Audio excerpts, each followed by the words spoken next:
ఆంజనేయ స్వామి వీరాసనంలో కూర్చొని ఉంటాడు రాముడు ఎదురుగా. ఈ 5 ఏదో ఒక ఆసనం వేసుకుని కూర్చొని ప్రాణాయామం చేయాలి. అంటే ఇడా అంటే ముక్కు ఎడమరంధ్రం, ఇడా నాడి అంటారు దాన్ని. గాలిని 16 మాత్రల కాలం లోపలికి పీల్చాలి. 64 మాత్రల కాలం ఊపిరితిత్తుల్లో బంధించాలి. అది సుషుమ్నా నాడి యొక్క మధ్య ప్రదేశం అవుతుంది. అలాగే కుడివైపు ముక్కులో పింగళ నాడి అని ఉంటుంది. ఎడమ ముక్కులో ఇడ, మధ్య ప్రదేశంలో సుషుమ్నా నాడి. ఆ గాలిని 32 మాత్రల కాలం మెల్లగా నిశ్వసించాలి, అంటే విడిచిపెట్టాలి. ఒకేసారి వదలకూడదు, స్లోగా విడిచిపెట్టాలి. ఈ 3 పనులనే పూరకము. పూరకం అంటే లోపలికి పీల్చటం, కుంభకం అంటే లోపల నిలబెట్టడం, రేచకం అంటే బయటికి విడిచిపెట్టడం. పూరక, కుంభక, రేచకాలు అంటారు. ఇది యోగాభ్యాసం సాధించిన వాళ్ళకి, నేర్చుకున్న వాళ్ళకి చాలా మందికి తెలుసు. అయితే ఇక్కడ మాత్ర అన్నాం. మాత్ర అంటే ఏంటంటే ఒక లిప్త, అంటే కన్ను మూసి కన్ను తెరిచేంత సమయాన్ని లిప్త అంటాం. అవి ఎన్ని లిప్తలు ఇచ్చాడో అంతకాలం పీల్చాలి, అంతకాలం కుంభించాలి, అలాగే విడిచిపెట్టాలి. అయితే కుంభనం అనేది అభ్యాసం మీదగానే రాదు. ఎక్కువ సమయం నిలబెట్టాలంటే ముందుగానే రాదు. 64 లిప్తల కాలం కుంభించాలి గాలిని. సరే, జపధ్యానాదులతో కలిసి కనుక చేస్తే ఈ ప్రాణాయామాన్ని సగర్భము అంటారు. అంటే జపము ధ్యానము కలిపి కనుక చేస్తే ఈ ప్రాణాయామాన్ని సగర్భం అంటారు. అవి లేకుండా విడిగా ఒక్క ప్రాణాయామమే మాత్రమే చేస్తే దాన్ని విగర్భం అని పిలుస్తారు. ప్రాణాయామాల సంఖ్య సమయము పెరిగే కొద్దీ శరీరంలో మార్పులు వస్తాయి. అందుకనే మామూలుగా అయితే 23 సార్లు నిమిషానికి 22 సార్లు పీల్చి వదలాలని శాస్త్రం. కానీ పూర్వం మన మహర్షులు శ్వాస మీద నియంత్రణ పెట్టుకొని నిమిషానికి 4 సార్లు 5 సార్లు మాత్రమే పీల్చి వదలటం వల్ల వాళ్ళ యొక్క ఆయుష్ ప్రమాణాన్ని వాళ్ళు పెంచుకోగలిగారు.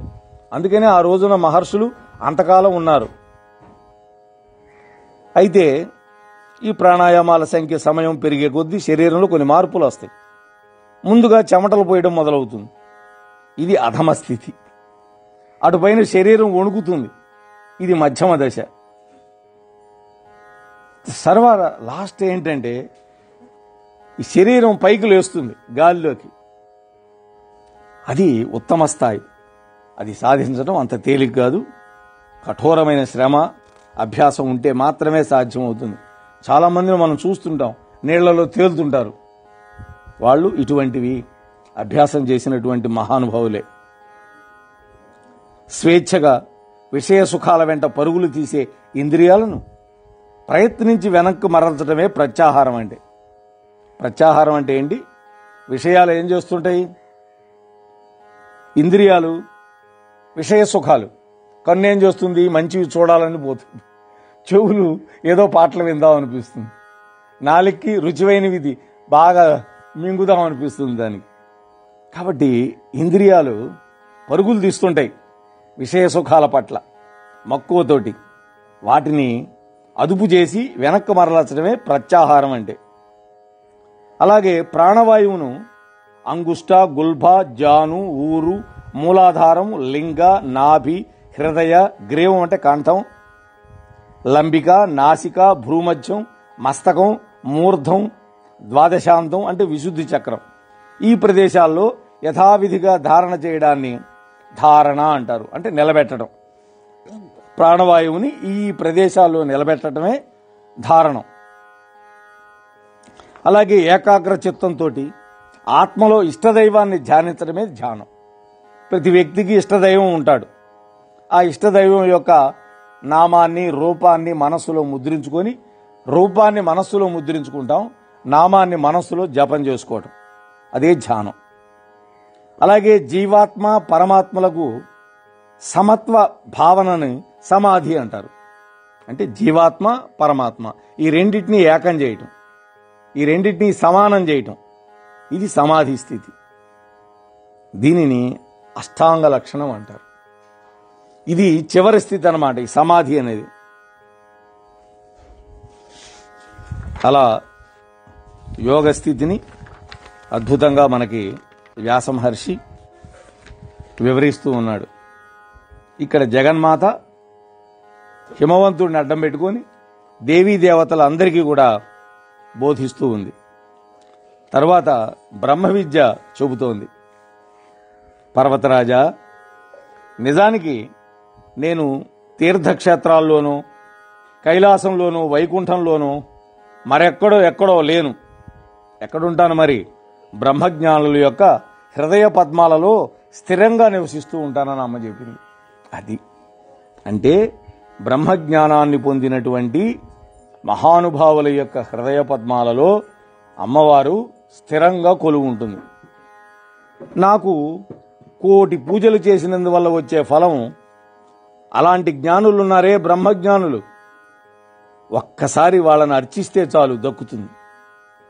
అంటే బ్రహ్మజ్ఞానులని అర్చన చేయాలి, గౌరవించాలి అని జగదంబ చెబుతోంది. వాళ్ళని గనక అర్చిస్తే నన్ను అర్చించినట్టేనుంటుంది. అందుకనే భగవంతుడు కూడా ఎప్పుడు ఏమంటాడు? నా భక్తుణ్ణి గనక పూజిస్తే, గౌరవిస్తే నన్ను పూజించినట్టే, నన్ను గౌరవించినట్టే అని చెబుతూ ఉంటాడు భగవంతుడు కూడా. నాయన, అడిగావు గనక చెప్పాను, అందులో నువ్వు యోగ్యుడు గనక చెప్పాను. ఎవడికి పడితే వాడికి చెప్పకూడదు. యోగ్యత ఉండాలి, వినడానికి యోగ్యత ఉండాలి.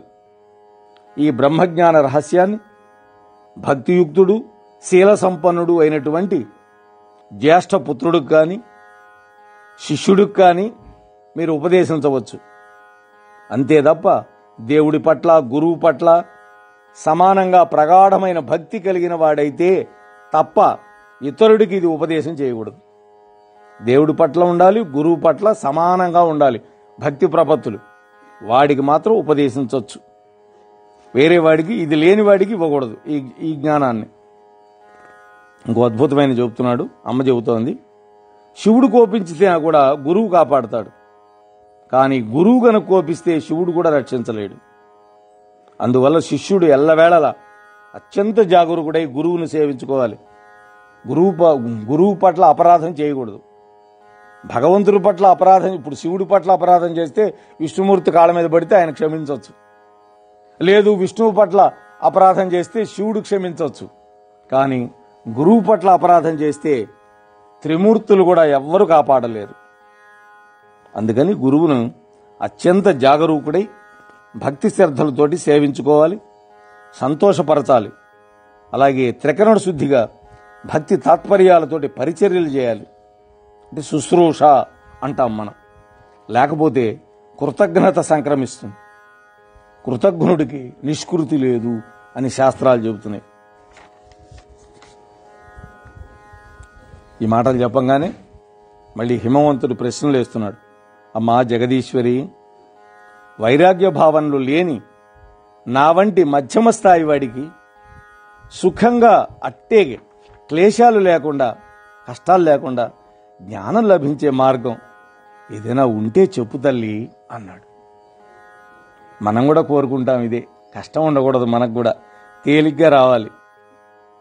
అప్పుడు జగదంబ చిరునవ్వు నవ్వి, ఓ నగాధిపా అంటే ఓ హిమవంత అని అర్థం. నగము అంటే కొండ. మోక్ష ప్రాప్తికి ప్రసిద్ధమైనటువంటి మార్గాలు 3 ఉన్నాయి. 1 కర్మయోగం, 2 జ్ఞానయోగము, 3 భక్తి యోగం. ఈ 3 కూడా భక్తి యోగం అందరికీ ఆచరణానికి అందే మార్గం, భక్తి మార్గం. అందుకనే 9 భక్తి మార్గాలు ప్రహ్లాదుడు మనందరికీ బోధించాడు. శ్రీమద్భాగవతంలో ఉంటుంది. మిగతా 2 కంటే, అంటే కర్మయోగం జ్ఞానయోగం కంటే కూడా ఈ భక్తి యోగం సులభమైంది. ఇది కేవలం మానసికం. శరీరాన్ని శుష్కింపజేసుకోవడం, చిత్తాన్ని నిరోధించుకోవడం, ఇట్లాంటి క్లేశాలు ఇందులో ఉండవు. గుణభేదాన్ని బట్టి ఈ భక్తి మళ్ళా 3 విధాలుగా ఉంది. తామస భక్తి, రాజస భక్తి, సాత్విక భక్తి, 3 రకాలున్నాయి. పరపీడనే లక్ష్యంగా దంభాచారంతో, డాంబికాలతోటి క్రోధమాత్సర్యాలతోటి సాగేది ఉందే అది తామస భక్తి.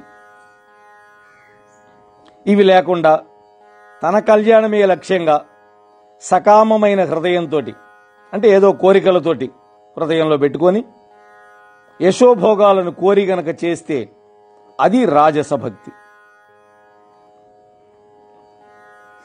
అంటే పరపీడన గనక ఉన్నది అంటే అంటే ఇతరుల కోసం డాంబికంగా చేస్తున్నాము అంటే అది తామస భక్తి. అలా కాకుండా తన కోసం, తన స్వార్థం కోసం చేసుకోవచ్చు. తను ఏదో ఒక కోరిక పెట్టుకున్నాడు మనసులో, ఆ కోరిక నెరవేరడం కోసం, లేదు కీర్తి కోసమో భోగాల కోసమో చేస్తే అది రాజస భక్తి అవుతుంది. నేను వేరు తాను వేరు అనే భేదబుద్ధితోటి సాగిస్తాడు కనుక వీడు కూడా పామరుడే. ఏది ఈ తామస భక్తి రాజస భక్తి ఉండేవాడు కూడా పామరుడి కిందే లెక్క. కానీ స్వార్థ చింతన లేకుండా పరమేశ్వరార్పణంగా పాప ప్రక్షాళనే లక్ష్యంగా వేదోక్తం కాబట్టి అవశ్య కర్తవ్యం అనేటువంటి ఒక స్థిర నిశ్చయంతో నా ప్రీతి కోసం, అంటే జగదంబ ప్రీతి కోసం చేసే భక్తిని సాత్విక భక్తి అంటారు. కాబట్టి మూడిట్లో ఏది గొప్పది, ఏది మంచిది, ఏది ఉత్తమం అంటే సాత్విక భక్తి. అంటే దీంట్లో స్వార్థం ఉండదు, చేసేదంతా పరమేశ్వరార్పణ వస్తు అంటాడు చేసి. పాప ప్రక్షాళనే లక్ష్యంగా ఉంటుంది. వేదాలు చెప్పినవి కాబట్టి అవశ్యం చెయ్యాలి కాబట్టి చేస్తాడు. అమ్మవారి ప్రీతి కోసం చేస్తాడు, అంటే భగవత్ ప్రీతి కోసం చేస్తాడు. అయితే ఇది పరభక్తికి సోపానం అవుతుంది ఈ సాత్విక భక్తి. కనుక తామస రాజస్వ భక్తుల కంటే ఇది ఉత్తమోత్తమము అని తేల్చింది అమ్మ. ఇప్పుడు ఈ పరభక్తిని గురించి మరింత చెబుతాను, తెలుసుకోమంది. నా గుణగణాలను నిత్యము ఆలకించటం, నా అంటే ఇక్కడ అమ్మవారని, నా దివ్య నామాలను నిరంతరం గానం చేయటం, అంటే ఆ జగన్మాత యొక్క దివ్య నామాన్ని నిరంతరం గానం చేయటం. కారణం ఉన్నా లేకపోయినా నన్ను అర్చించడం కంటే మించింది లేదని భావించడం, సేవించడం. చాలామంది ఏం చేస్తాము, ఏదో ఒక ప్రయోజనం ఉంటే అప్పుడు చేస్తాం పూజ. అలా కాదు, ప్రయోజనం ఆశించినా ఆశించకపోయినా అమ్మని సేవించాలి. అలాగే మోక్షాన్ని కూడా వాంఛించకుండా అర్చించడం. సకల ప్రాణికోటులోనూ కూడా సర్వరూపాలలో కూడా జగన్మాతనే దర్శించగలగటం. అలాగే నా గుడులు, నా భక్తులను నిరంతరం దర్శించడం, అంటే దేవాలయానికి వెళ్ళడం, ఆ అమ్మవారిని దర్శించుకోవటం. అలాగే ఆ అమ్మవారి భక్తులను నిరంతరం దర్శించటం. భక్తుడే గొప్ప అంటారు. ఎందుకని? మామూలుగా ఈ బసవేశ్వరుడని ఒక మహానుభావుడు ఒక చిన్న పద్యం లాంటిది రాశాడు. అన్నిటికంటే పెద్దది కాబట్టి సముద్రం గొప్ప అన్నారు. కాదు కాదు, ఆ సముద్రంతో పాటు భూమి ఉన్నది కదా, ఈ భూమి మీద సకల ప్రాణికోటి నివాసానికి అర్హత ఉంది కదా భూమికి, అందుకని భూమి గొప్ప అన్నారు.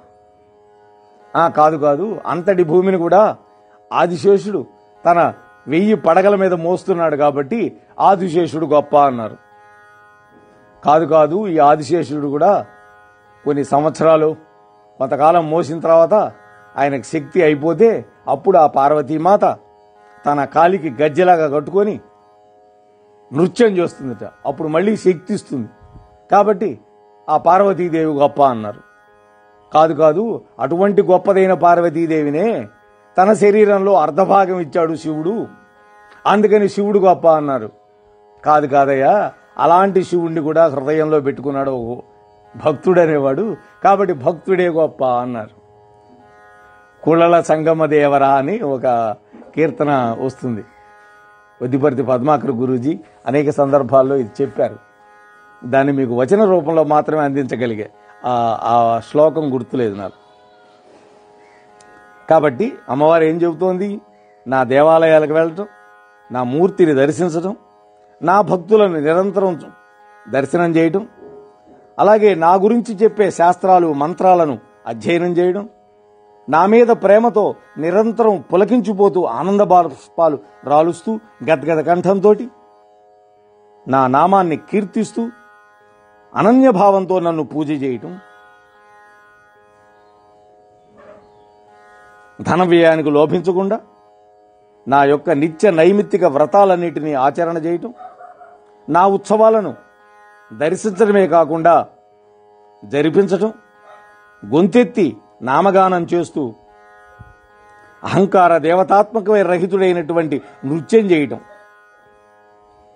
అంటే దేహ తాదాత్మ్యత లేకుండా ఉండాలి అంటాడు. చాలామంది భగవంతుని ముందు నాట్యం చేయాలంటే సిగ్గుపడతారు. కానీ చాలామంది హరిరామ కీర్తన ఇవన్నీ చేస్తూ వాళ్ళు మైమరిచిపోయి ఆడుతూ పాడుతూ ఉంటారు. దేహ సంరక్షణ దృష్టిని పూర్తిగా విడిచిపెట్టి ఏది ఎలా జరగాలని రాసిపెట్టుంటే అది అలా జరుగుతుందని దృఢంగా విశ్వసించి వర్తించటం, ఇవి పరాభక్తికి నిదర్శనాలు అని అమ్మ చెప్పింది. ఇటువంటి భక్తి రావాలి అంటే అంత తేలికైన విషయం కాదు. సాధన ద్వారానే ఇవన్నీ సమకూరే అవకాశం ఉంటుంది. నాయన హిమవంత, ప్రారబ్ధవశం వల్ల భక్తుడైనటువంటి వాడికి బ్రహ్మజ్ఞానం కలగదు. ఎందువల్ల? ప్రారబ్ధం అనేది ఒకటి ఉంటుంది, అది అడ్డం పడుతుంటుంది. కానీ అతడు నా మణిద్వీప నివాసం మాత్రం పొందగలుగుతాడు. ఎందుకని? వాడికి భక్తి ఉంది. బ్రహ్మజ్ఞానం లేకపోయినా కూడా నా యందు భక్తి తాత్పర్యం ఉంది కాబట్టి వాడు మణిద్వీపానికి రాగలుగుతాడు, అక్కడ నివాసం పొందగలుగుతాడు. అక్కడ సకల భోగాలను ఇచ్ఛారహితంగా అనుభవిస్తూ చిట్ట చివరికి నా యొక్క చిద్రూప జ్ఞానాన్ని పొందగలుగుతాడు. అప్పుడు ముక్తుడవుతాడు అతడు. అందువల్ల కేవలం జ్ఞానం వల్లనే ముక్తి వస్తుంది. జ్ఞానాద్ ఏవతు కైవల్యం అని ఉపనిషత్తులు సర్వశాస్త్రాలు చెప్పినవి. మరొక మార్గం లేదన్నది. జ్ఞానం వల్ల మాత్రమే మోక్షం సిద్ధిస్తుంది అని జగన్మాత నొక్కి వక్కాణించింది. హిమవంతుడిని అడ్డం పెట్టుకుని సర్వదేవతలందరికీ మనకి కూడా ఉపదేశం చేసింది అమ్మ. తర్వాత వైరాగ్య భావం మాత్రమే ఉండి బ్రహ్మజ్ఞానం పొందకుండా మరణించినటువంటి వాడు బ్రహ్మలోకంలో ఆగిపోతాడట. అంటే వైరాగ్య భావం ఉంటుంది, బ్రహ్మజ్ఞానం మాత్రం పొందలేదు. అలాంటి వాడు మరణిస్తే బ్రహ్మలోకంలో ఆగిపోతాడు. అయితే శుచి శ్రీమంతుల గృహంలో అతడికి పునర్జన్మ లభిస్తుంది ఆ బ్రహ్మలోకం తర్వాత. అంటే మంచి డబ్బున్న వాళ్ళ ఇంట్లో పుడతాడు. అయితే అప్పుడు సాధన కొనసాగించి జ్ఞాని కాగలుగుతాడు. బ్రహ్మజ్ఞానం అనేది అనేక జన్మల సాధనతో లభిస్తుందే తప్ప ఏదో ఒక్క జన్మలోనే లభించదు అని అమ్మ చెబుతోంది. కాబట్టి బ్రహ్మజ్ఞానం దుర్లభమైంది. అనేక జన్మలు పుట్టి సాధన చేసి అది సాధించాలి. అందువల్ల ప్రతి జన్మలోనూ తీవ్రంగా ప్రయత్నం చేయాలి.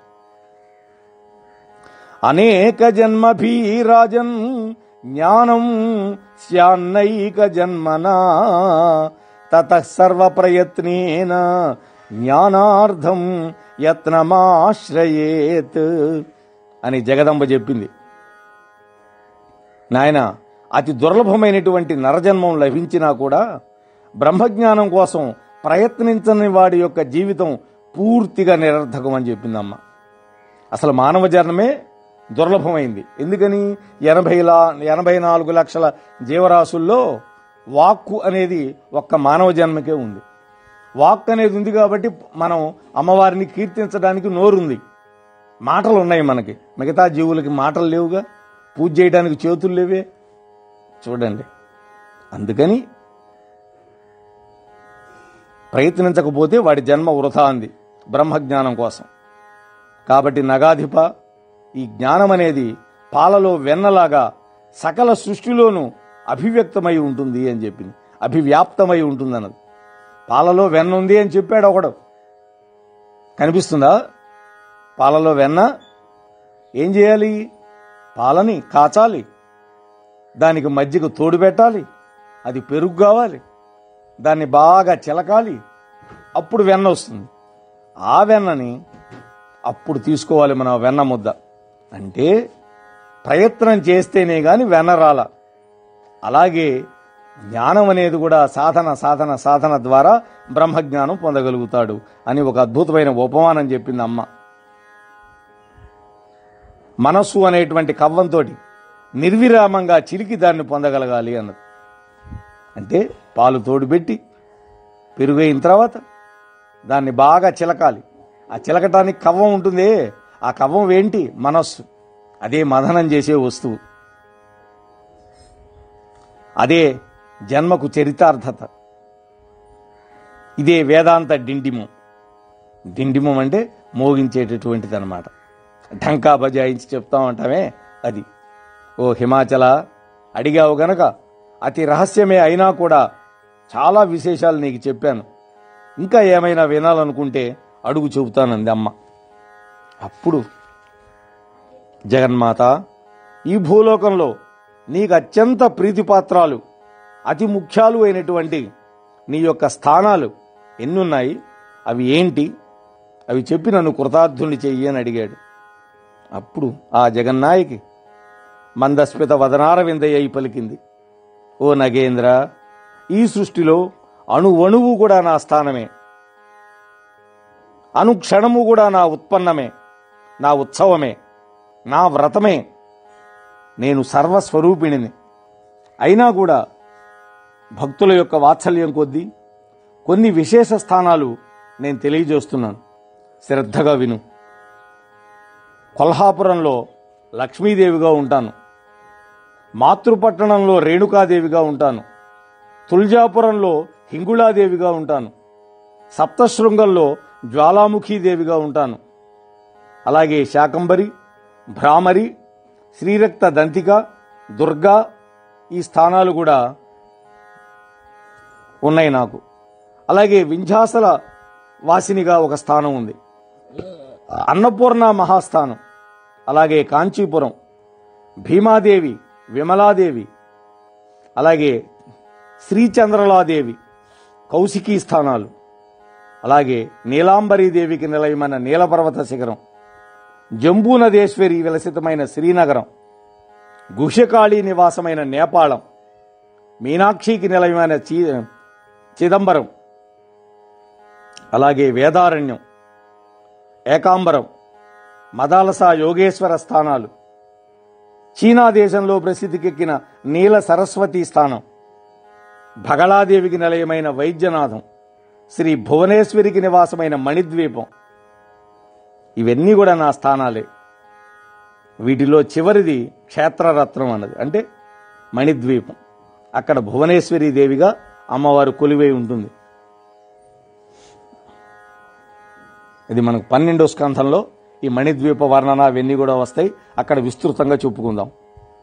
ఇవన్నీ కూడా నా స్థానాలే హిమవంత. వీటిలో చివరిది క్షేత్రరత్నం అని మళ్ళీ చెప్పిందమ్మ. ఇక్కడ ప్రతి మాసము కూడా రజస్వల రూపంలో దర్శనమిస్తూ ఉంటాను. అలాగే గాయత్రి విభూషితమైన శ్రీ పుష్కర క్షేత్రం, చండికా నివాసమైన అమరేశం, ప్రభాస తీర్థం, లింగధారిణి నివాసమైన నైమిసారణ్యం, పురుహూతా మందిరమైన పుష్కరాక్షం, రతిస్థానమైన ఆషాఢి, దండినీ నిలయమైన చెండముండి మహాస్థానం, అలాగే నకులేశ్వరి విభూషితమైన నకులేశ్వరం, చంద్రికా విలసితమైన హరిశ్చంద్రం, శాంకరి సమలంకృతమైన శ్రీగిరి, త్రిశూలా మందిరమైనటువంటి జపేశ్వరం, అలాగే సూక్ష్మాదేవిగా ఆమ్రాతకేశ్వరం, శాంకరీభూషితమైన మహాకాళం, శర్వాణి సుందరమైన మధ్యప్రదేశం, మార్గదాయిని మహితమైన కేదారం, అలాగే భైరవీ నిలయమైన భైరవస్థానం, మంగళా నివాసమైన గయ మంగళాదేవిగా, అలాగే స్థాణుప్రియా రూపిణికి స్థావరమైన కురుక్షేత్రం, స్వయంభువి మండితమైన నాకుల క్షేత్రం, ఉగ్రామందిరమైన కనకలం, విశ్వేశ్వరాలయమైన విమలేశ్వరం, అలాగే మహాకాలమయమైన మహేంద్రం, అలాగే భీమేశ్వరి నిలయమైన భీమక్షేత్రం, అలాగే అర్ధకోటికం, విశాలాక్షి నివాసమైన అవిముక్తం అంటే కాశీక్షేత్రం, మహాభాగా నిధానమైన మహాలయం, అలాగే భద్రకర్ణి నివాసమైన గోకర్ణం, భద్రాస్య నిలయమైన భద్రకర్ణకం, అలాగే ఉత్పలాక్షి మందిరమైన సువర్ణాక్షం, అలాగే స్థాణుక్షేత్రం, అలాగే కమలాలయం, చకలాండకం, కురండలం, మండలేశం, కాళీనివాసమైన కాలంజరం, శంకుకర్ణం, ఇవన్నీ కూడా నాకు అత్యంత ప్రీతిపాత్రాలైనటువంటి స్థానాలు. ఇవన్నీ కూడా నా యొక్క దివ్యక్షేత్రాలు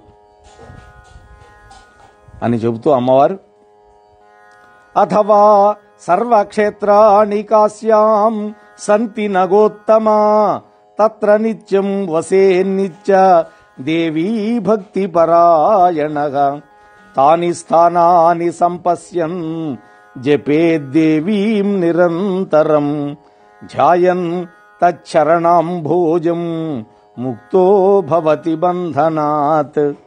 నాయన హిమవంత, ఇది సాధ్యం కాదు అనుకుంటే సర్వక్షేత్రాలకు నిలయం కాశీక్షేత్రం. ఇదమ్మా మనం గుర్తుపెట్టుకోవాల్సింది, కాశీక్షేత్రం. అక్కడికి వెళ్ళి నన్ను ధ్యానిస్తే సకల దేవి సందర్శన ఫలం లభిస్తుంది, భవబంధ ముక్తి లభిస్తుంది అని జగన్మాత నొక్కి వక్కాణించింది. అందుకని అవిముక్త క్షేత్రమైన కాశీకి వెళ్ళాలి. ఆ కాశీలో విశాలాక్షి దేవుంది, అన్నపూర్ణాదేవి ఉంది. 2 రూపాలతోటి అమ్మ పూజలు అందుకుంటూ ఉంటుంది.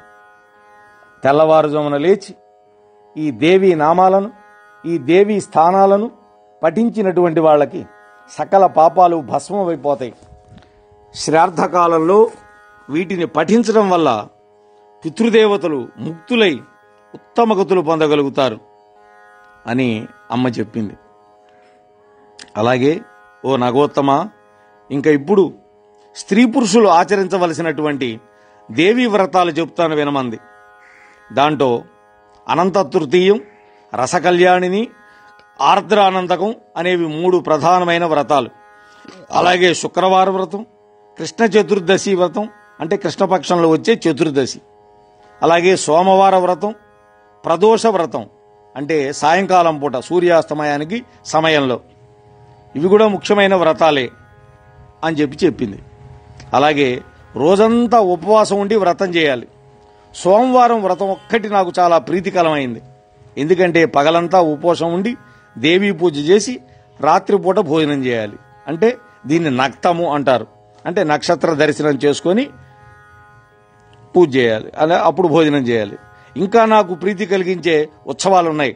డోలోత్సవం అంటే ఊయలలో ఊచటం అమ్మాని, అలాగే శయనోత్సవం, జాగరణోత్సవం, రథోత్సవం, దమనోత్సవం, పవిత్రోత్సవం, ఇవన్నీ కూడా మనకి తిరుపతిలో కూడా పద్మావతి అమ్మవారికి ఇటువంటి ఉత్సవాలన్నీ జరుగుతాయి.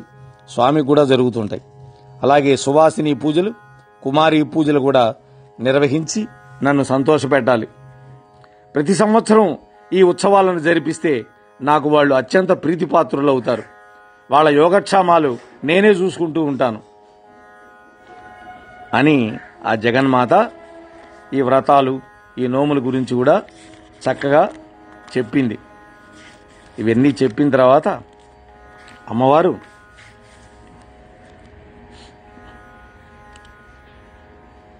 వ్యాసుడు చెప్తున్నాడు, ఇది రహస్య విద్య. అందువల్ల ఎప్పుడు పడితే అప్పుడు బట్టబయలు చేయకూడదు, గుట్టుగా ఉంచాలి. ఈ దేవి గీతను శీల సంపన్నుడైన శిష్యుడికి, అర్హుడైనటువంటి జ్యేష్ఠ కుమారుడికి ఉపదేశం చేయొచ్చు.